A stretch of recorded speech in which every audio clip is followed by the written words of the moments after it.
Bonjour à tous, bienvenue dans une nouvelle traduction d'un rapport de l'Agence de renseignement mondial. J'espère que vous avez passé une belle après-midi.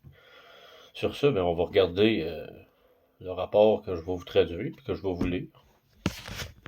En fait, il est déjà traduit parce que mon ordinateur est programmé en français. Mais je vais vous le lire avec beaucoup d'amour et beaucoup de soutien face à tout ce qu'on vit. Donc on regarde ça.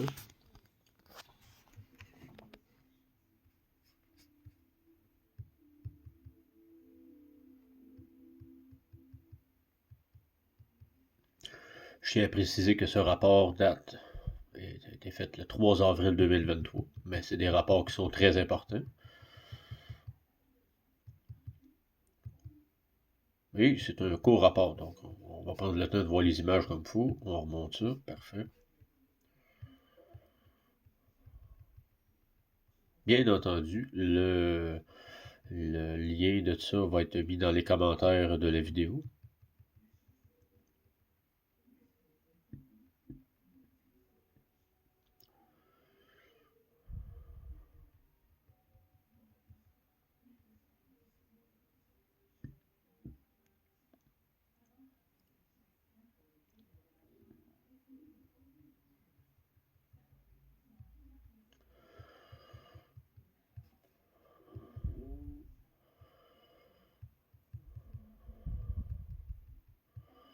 Et voilà, on remonte ça en haut.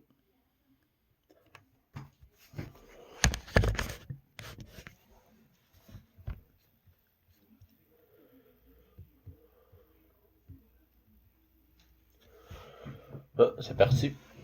Anu serait-il revenu d'entre les morts pour sauver l'État profond? Ce qu'on appelle le Deep State en anglais. Les rituels en Syrie n'ont pas ressuscité Anu, mais ont éliminé les membres de l'Ordre du Dragon. Le plan du Deep State pour faire s'effondrer le dollar et instaurer une monnaie numérique de la Banque centrale repose entièrement sur la résurrection d'un mort. La salle des archives et les archives akashiques ne font plus qu'un. Toutes les étapes pour sceller l'accord Gold sont presque terminées. Et je tiens à vous rappeler... Oh, toi, tu vas mettre trop vite. Je tiens à vous rappeler que c'est un rapport qui a été diffusé le 3 avril 2023 sur United Network News. United News Network, ça fait 2 fois que je me trompe. Qui nous informe qu'un autre sauveur de l'État profond a fait faux bond. Une fois de plus, il pensait pouvoir faire s'effondrer le dollar américain, mettre en place leur monnaie numérique de banque centrale et rétablir leur système. Or, tout reposait sur le retour du défunt roi Draco, ancien souverain de la Terre, disparu depuis 2019. Au lieu de reprendre le contrôle, ils passent une fois de plus pour des imbéciles, incapables de tenir leurs promesses. Vous comprenez pourquoi que depuis 5 ans, avec l'organisation Trump, il se passe absolument rien. Ce ne sont que des mensonges et de la manipulation. Ce sont que des... Ça sert à gagner du temps dans le but d'essayer de pirater le système de Kim, mais ça ne fonctionnera jamais. Et maintenant, la population est en train de se réveiller et je vous garantis qu'on va mettre fin à leur règne une bonne fois pour toutes. L'État profond attend le retour d'un autre sauveur. Comme les pas Trump d'ailleurs. Ils attendent que le sauveur Trump. Le problème, c'est qu'il vous raconte des menteries. Puis vous les croyez en plus, ces menteries. C'est ça qui est l'affaire. Nous nous souvenons tous d'Anu, n'est-ce pas? Il était le roi des Dracos et le maître de la terre. Marduk, son petit-fils, n'était que gestionnaire. Il était donc le seigneur et Anu le roi. Donc, les gens là, qui sont catholiques, là, quand que vous croyez au Seigneur, là, vous croyez à un Draco qui s'appelait Marduk, puis c'est un genre de lézard, là, un genre de reptile. Là. Fait que c'était ça le Seigneur. Là. Fait que, il commence à être temps que vous mettiez ça aux poubelles, là, ces mensonges-là, puis ces scénarios-là. Bon, je suis de bonne humeur. Je vais essayer de me garder, rester sérieux. Tous les 7 ans, Anu revenait sur Terre pour renouveler les contrats avec sa progéniture. L'Ordre du Dragon, un bilan de leur travail était établi et ils recevaient de nouvelles missions. Ils en allaient de même pour l'Ordre du Solaire Noir. Voyons, Saint-Huest. Désolé, on va faire attention. Je suis un peu fatigué, par exemple, mais ils en allaient de même pour l'Ordre du Soleil Noir, qu'on appelle aussi le Black Sun, aussi connu sous le nom de Canadien. L'Ordre du Dragon se prépare au retour d'Anu. La dernière fois qu'Anu est venu ici, c'était le 31 mars 2016. et Kim le sait pour l'avoir rencontré. Il n'est donc pas surprenant que l'Ordre du Dragon l'attende de nouveau le 1er avril. Et je vous rappelle que c'est en 2022. Je me souviens du rapport de situation de Kim du 21 juillet 2022 où l'arrivée d'Anou était également attendue. S'ils écoutaient Kim ou s'ils écoutaient Kim ou lisaient mon blog, cela leur évitait bien des tracas, des embarras.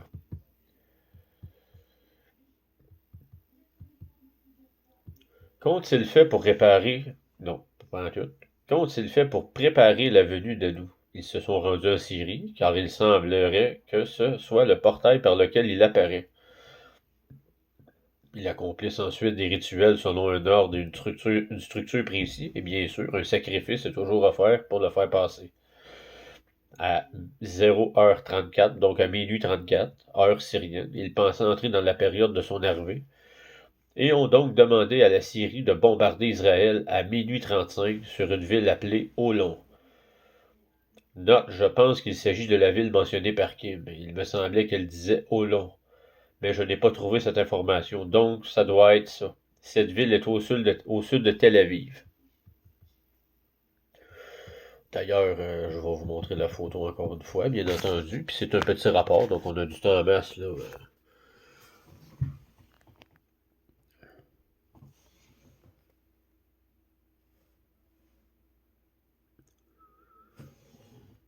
Et voilà, on revient.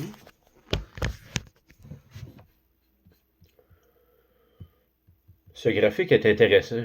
Chaque cercle, une fois relié, forme un pentagone satanique, bien entendu. Chaque cercle représentait un lieu où l'ordre du dragon, et pas seulement ses membres chinois, mais aussi russes, iraniens, etc., accomplissaient le rituel pour créer le portail qui se serait trouvé au centre. Ils étaient également présents dans d'autres endroits, notamment Paris, mentionné par Kim comme un vortex d'apparition potentielle. Les membres de l'Ordre du Dragon participant au rituel meurent à la place. Kim a tenté de leur faire croire qu'Anou était décédé en juin 2019, ce qui, soit dit en passant, n'avait rien à voir avec elle. Elle a simplement affirmé qu'il s'agissait d'une vengeance et qu'il avait disparu. Il n'était pas dans un autre monde, mais bel et bien parti. Bien sûr, personne ne l'a cru. Alors qu'ils ont accompli leur rituel et tous ceux qui appartenaient à ces petits cercles ne sont plus de ce monde. De plus, les accords qu'Anou avait conclus lors de son précédent voyage ici ont tous expiré les uns après les autres. Ils ont donc perdu encore plus de chances de faire renaître l'ordre du dragon. Pourquoi que ça s'est déplacé? C'est pour ça que ça va pas bien. Un peu, il faut que je replace là, la pancarte, si on peut dire ainsi. L'onglet, là, la pancarte.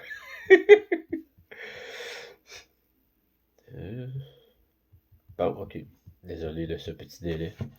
Si vous ne vous sentiez pas bien ces derniers jours, on parle toujours de avril 2023, c'est à cause des opérations de retour. Cela a déclenché d'autres choses pendant la dissipation des énergies négatives, ce qui, selon Kim, était inévitable. Mais tout devrait être entré dans l'ordre maintenant. Le retour d'Anou était leur plan cette semaine. Leurs sbires le savent-ils? C'était le grand plan de l'Ordre du Dragon pour les sortir de l'impasse. Que la Réserve fédérale et tous ses gouvernements et pays qu'ils contrôlent en soient conscients ou non. C'est pourquoi vous espériez tous leur succès en Syrie, leur chef intrépide accomplissant des rituels pour invoquer un extraterrestre et accéder ainsi au pouvoir et à l'argent nécessaire au financement des gouvernements. Les banquiers de la mort menacent le Pentagone. Kim a déclaré que tous les membres de l'Ordre du Dragon disposent d'un groupe de banquiers. Elle les surnomme les banquiers de la mort, ceux qui gèrent les familles. Or, ces mêmes banquiers se sont rendus au Pentagone dimanche dernier et ont proféré des menaces pour obtenir leur aide afin de faire s'effondrer le dollar.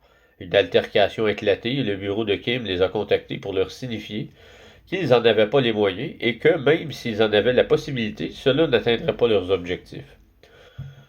Je tiens à préciser que le Pentagone, là, à Washington, si je ne me trompe pas, c'est un pentagramme. Ben oui, oui, c'est un pentagramme satanique qu'il y a sous le Pentagone. Bon. Pendant ce temps, Pendant ce temps, ces 5 derniers jours, la Réserve fédérale a tenté au moins 30 fois de déposer le même accord aux Archives nationales pour l'instauration d'une monnaie numérique de la Banque centrale. Sa demande a été systématiquement rejetée et n'aboutira jamais. Fait que lâcher les peurs avec la monnaie numérique, ça arrivera jamais. On va voir pourquoi. Ils sont bien informés du rejet, mais cela ne semble pas les perturber, car ils se croient tout permis. En réalité, ils ont essayé de centaines de fois. Peut-être pensaient-ils que leur chef charismatique allait revenir aux commandes des Archives nationales. Quelle histoire! Je tiens à préciser que la salle des archives est contrôlée par Kim Gogan, qui est l'administratrice du Hall of Record à Atlanta, qui est la salle des archivistes à Atlanta. Après une brève conversation diplomatique entre Kim et le Pentagone, ce dernier a mieux compris la situation. Une confrontation a eu lieu entre les deux parties, mais les banquiers ont finalement quitté les lieux. Kim aurait sans doute préféré qu'ils restent, on imagine la suite. Leur simple présence aurait dû, à mon avis, justifier leur expulsion définitive, mais ce n'est sans doute qu'un vœu pieux. Ça doit être un vieux pieux, là. Il y a une erreur, c'est marqué vœu. Ça n'a pas d'allure, ça doit être vieux pieux.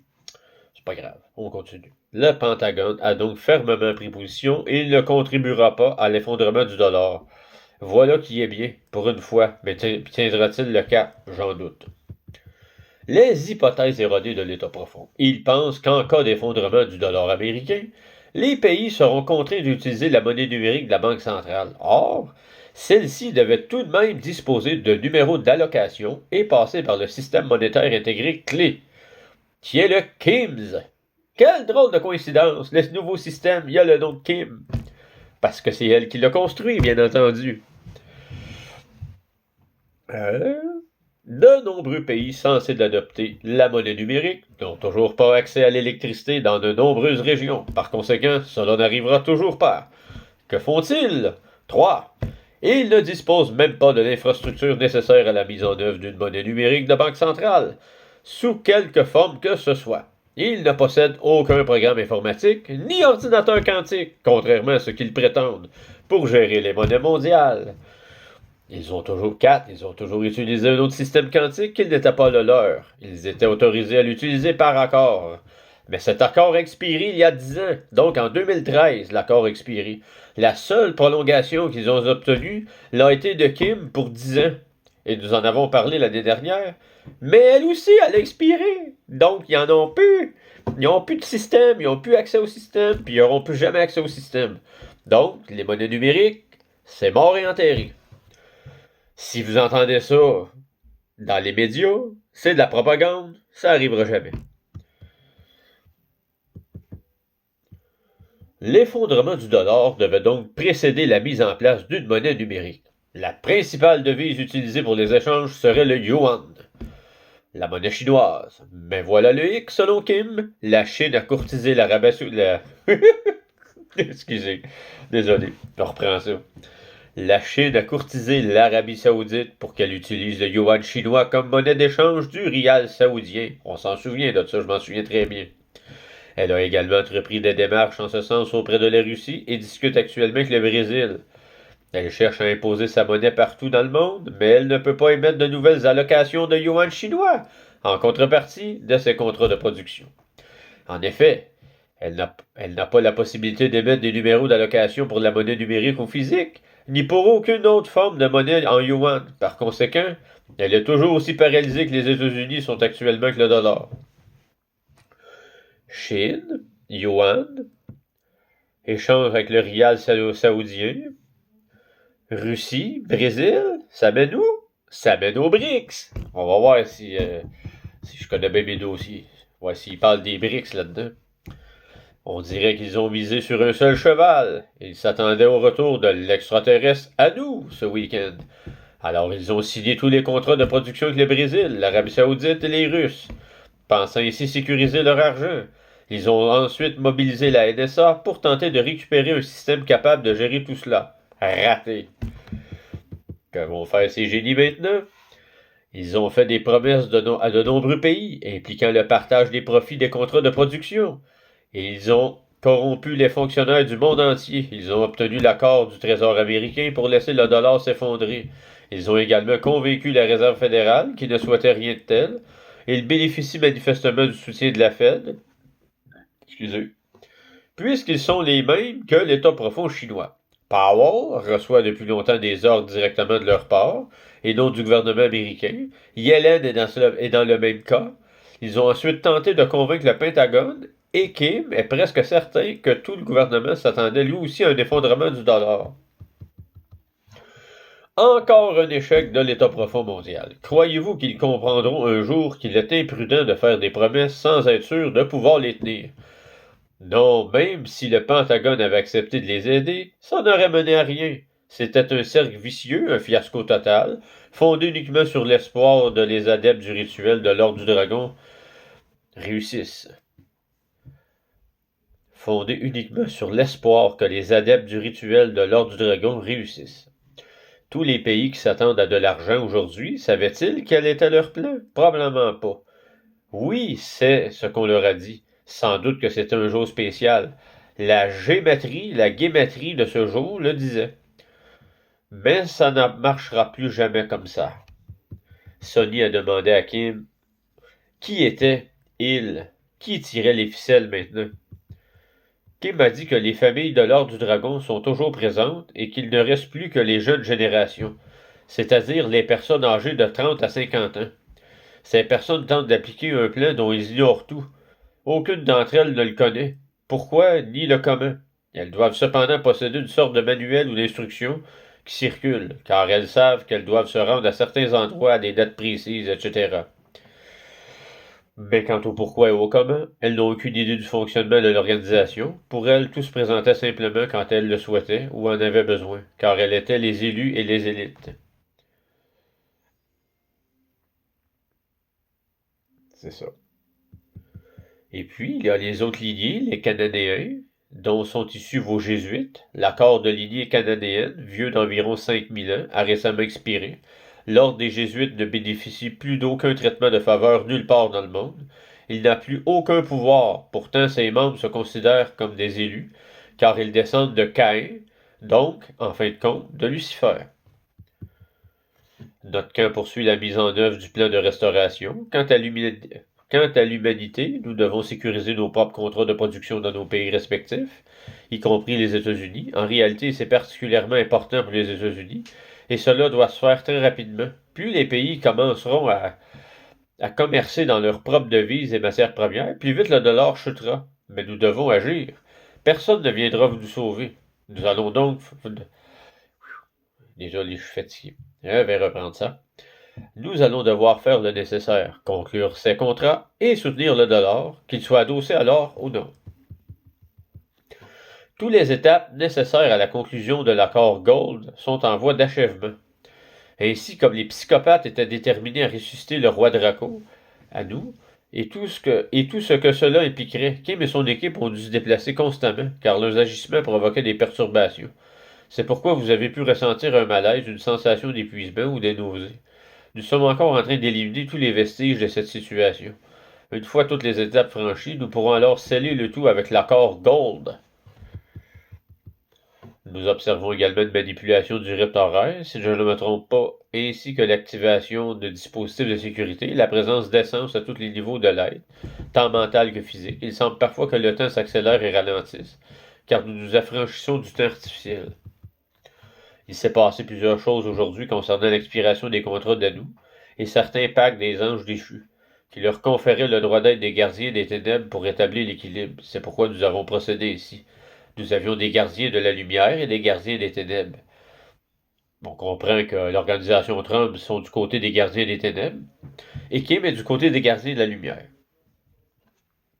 Mais ils n'ont plus aucun accord en ce sens. Elle nous a parlé de l'expiration des pactes de lignée, tant que pour les lignes draconiennes, l'ordre du dragon, que pour l'autre camp. L'ordre du soleil noir, bien entendu. Ces pactes ont expiré aujourd'hui. Certains de ces pactes étaient équipés de dispositifs de sécurité qui se sont déclenchés, provoquant l'apparition de parasites éthériques un peu partout.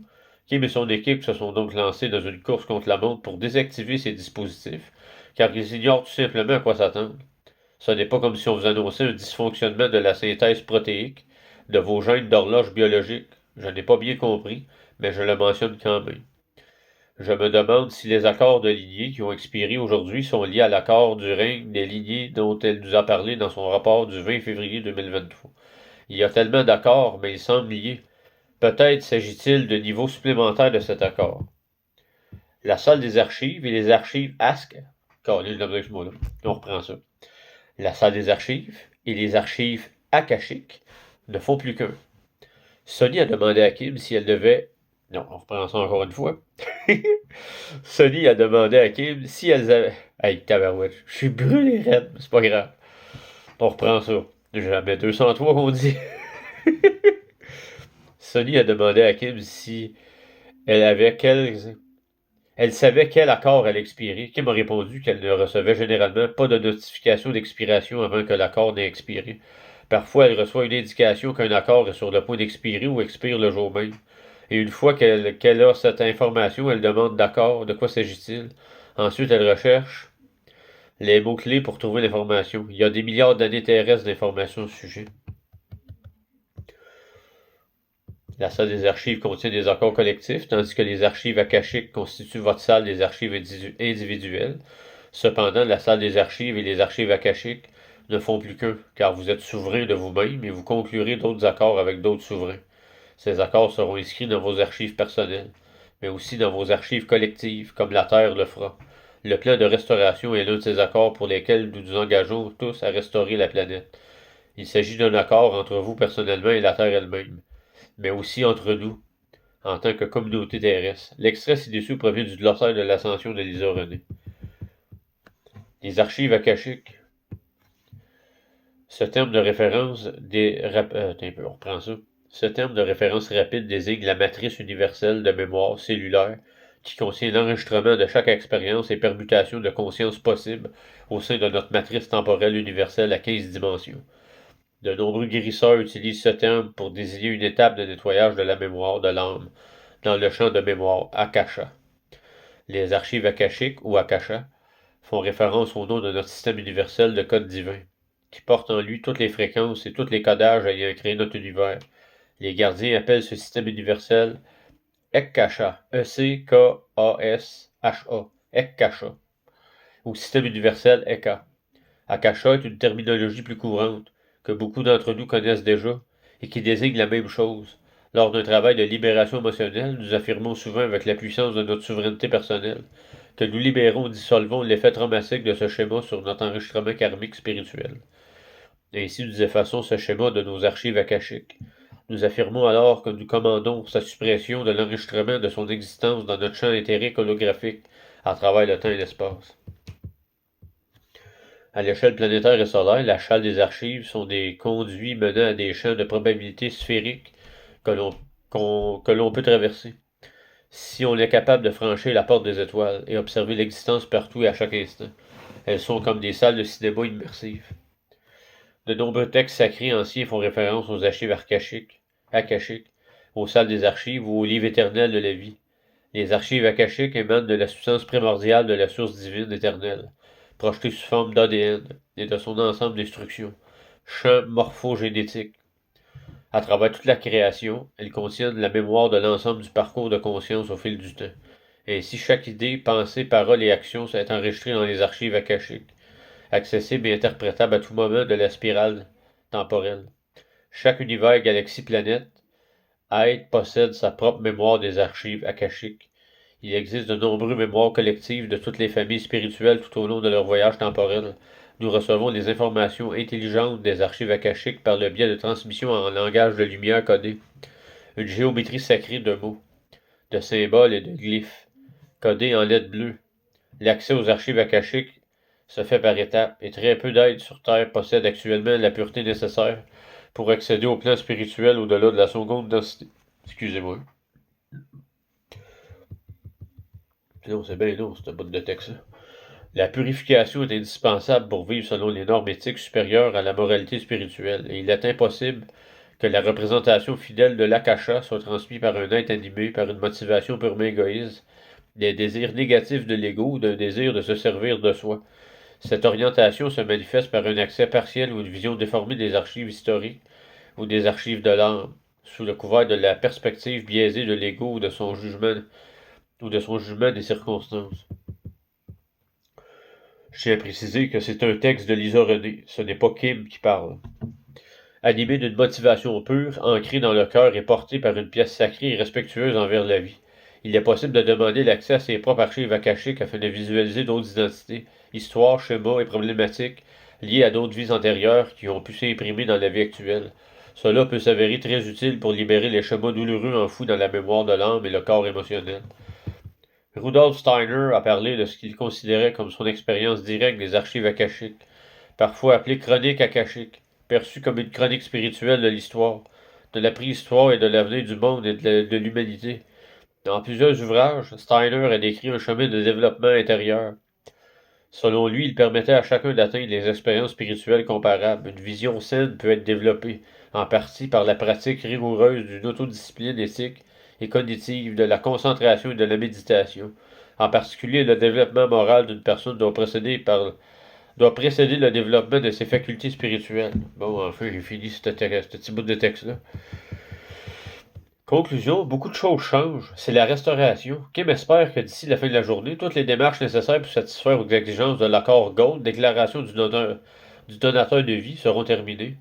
Une fois cela fait, tout devrait bien se passer. Que vont faire, euh, que vont faire ces fous maintenant? Excusez-moi. Elle n'en a aucune idée pour l'instant. Elle ignore encore comment ils ont réagi et à tout ce qui ne s'est pas produit. Elle n'a encore entendu aucune réaction, aucun murmure. Peut-être aura-t-elle quelque chose à partager à ce sujet d'ici mercredi. Bon, on est mardi, au moment où j'écris ces lignes, et j'ai passé, là c'est Pamela qui parle, j'ai passé la journée à observer les traînées chimiques au-dessus de New York et du fleuve Hudson. Elles étaient hors normes. J'imagine que leurs sbires n'ont pas reçu le mémo et qu'ils espèrent encore que le système fonctionnera. Voilà donc le week-end chargé de Kim. J'espère qu'elle pourra partir en vacances à Maui cet été. Bonne chance, Kim. Donc le rapport est fini. Sur ce, je souhaite une très belle fin de soirée, une fin d'après-midi. Un bon souper, puis on se revoit dans une nouvelle révélation de l'Agence de renseignement mondial. Sur ce, bye bye.